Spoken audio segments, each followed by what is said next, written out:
thousands and millions of tourists from everywhere. Egypt is open to tourism, welcoming their guests from every country. And I hope we can see the Romanian tourists coming in frequently. I'm here to explain just a few words about what Egypt has to offer today. Egypt, of course, it's an ancient country, more than 7,000 years of history, we say. That's everyone knows. And everybody knows about the pyramids. And in fact, by research, Egypt is always on the bucket list of any traveler, mostly in the world, that they want to come to Egypt one day, because most of the people around the world studied Egypt in the history or studied Egypt biblically in the Bible. There is a great mention about Egypt. So Egypt is well known. People know Egypt. We don't have a problem in the awareness of Egypt. Problem is people know only the surface of Egypt. They don't know what is really deep in the civilization, what is really the Egyptian traditions and culture are. So this is why I invite you not to stay in your hotels, but go to the streets, try to discover the people, the traditions, and the habits of the Egyptians. Try to eat local Egyptian foods as you can, not too much, but try it. Try and test the Egyptian culture and arts, the contemporary arts as well, music, dancing. We have a lot to offer. Of course, we have two wonderful seas, the Mediterranean and Red Sea, and we have temples everywhere, tombs everywhere, churches everywhere, mosques everywhere. It's a very rich country. We have recently conducted research in 12 markets with 1,000 people in each market to know and discover what people think about Egypt. What are the positives they think about Egypt and what are the negatives. And we came with a completely new marketing communication strategy that puts Egypt as a new destination, as a young destination, because actually this is a young country. More than 60% of the population under the age of 25 years old. So it's a young country. And it's a modern country as well. It's not only the temples and pyramids and mosques. It's a modern country, modernizing country. We are modernizing it. And we're very diverse. We have a long history, but with many faces: Pharaonic, Roman, Greco, Coptic, Islamic, modern. So wherever you go, especially in Cairo, we call Cairo is the melting pot of all civilizations come together.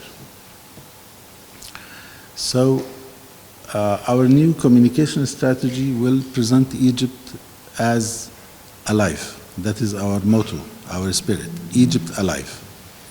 And this is why we have to show Egypt in its modern, young, trendy, hip style. And we have to present Egypt with its feminine side. We have to present the feminine side of Egypt, not the masculine one. In Arabic, the word Egypt is a feminine tense, if you can call it. And locally, we call Egypt is our mother, is my mother, not my father. So we want to present this in our communication, in our advertising, in our events. We have a lot of events coming up, so tourists can come and enjoy the country and enjoy the events within the country. We made two big events. I don't know if you are aware of them or not. The first one is the transferring of the mummies from the old museum to the new museum. That is the Mummies Parade. That was like, actually, yesterday was 1 year, yes.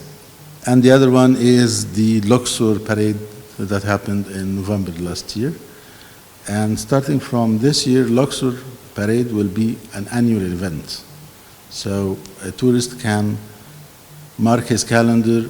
Every November we'll have Luxor festival that will have plenty of activities in Luxor, not only visiting the traditional known temples and tombs and museums. So Egypt has so much to offer, and this is why we call you in, and this is why we hope you get off the road, try to discover what lies beneath the regular and traditional Egypt that all you know. Egypt is witnessing now wonderful development projects everywhere in Egypt, but with one condition: to preserve our heritage. We are building a new history, and it's not acceptable to destroy our heritage.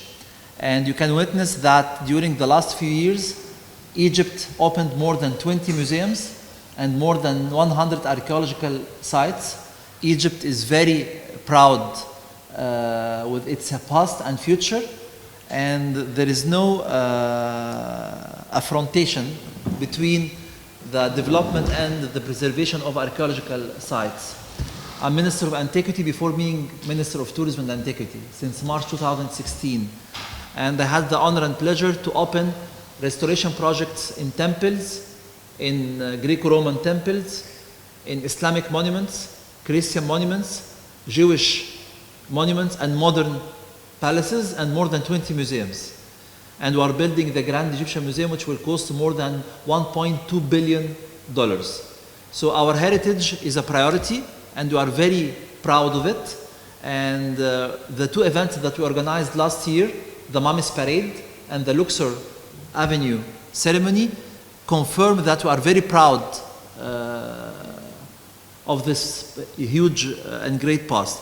And we are asked for any development project anywhere in Egypt, and you have to give a written approval before any project. So we'll never allow, as Ministry of Tourism and Antiquity, to destroy or to threaten our heritage. So be sure that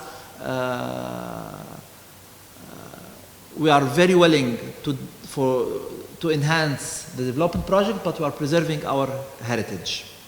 For the ecotourism, Egypt is hosting next November the COP27, and green now is not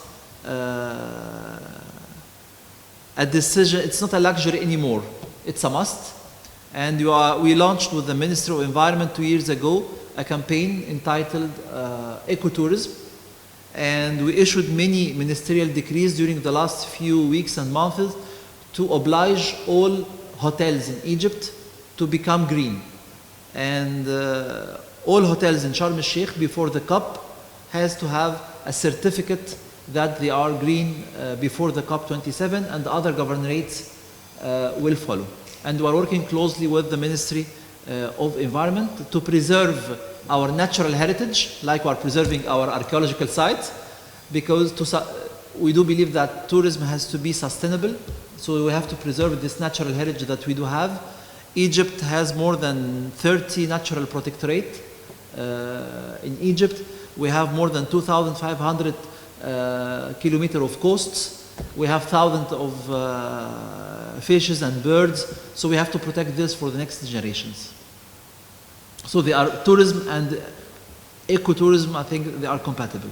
In your question, you were referring to 2019, because it was the highest revenue in the tourism industry in Egypt, with more than 13 million tourists, with a revenue more than $13 billion. And we started 2022, January, February, were 8% higher than January, February 2019. So we were very optimistic, and suddenly by end of February, COVID started to appear in Egypt and in the whole world. And 19th of March 2020, we closed our airports, our hotels, our museums, archaeological sites, restaurants, like the whole world did.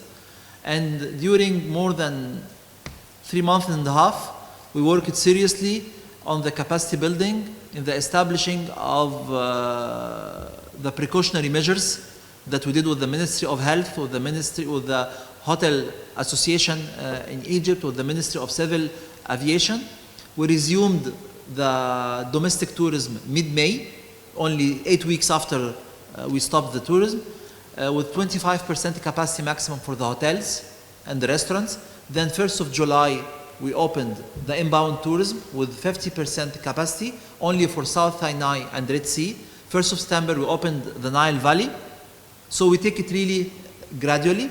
We had a wonderful last quarter of 2021, and they were almost exactly the same number of tourists as the last quarter of 2019. So I can say that we recovered 100% during the last 3 months of 2021.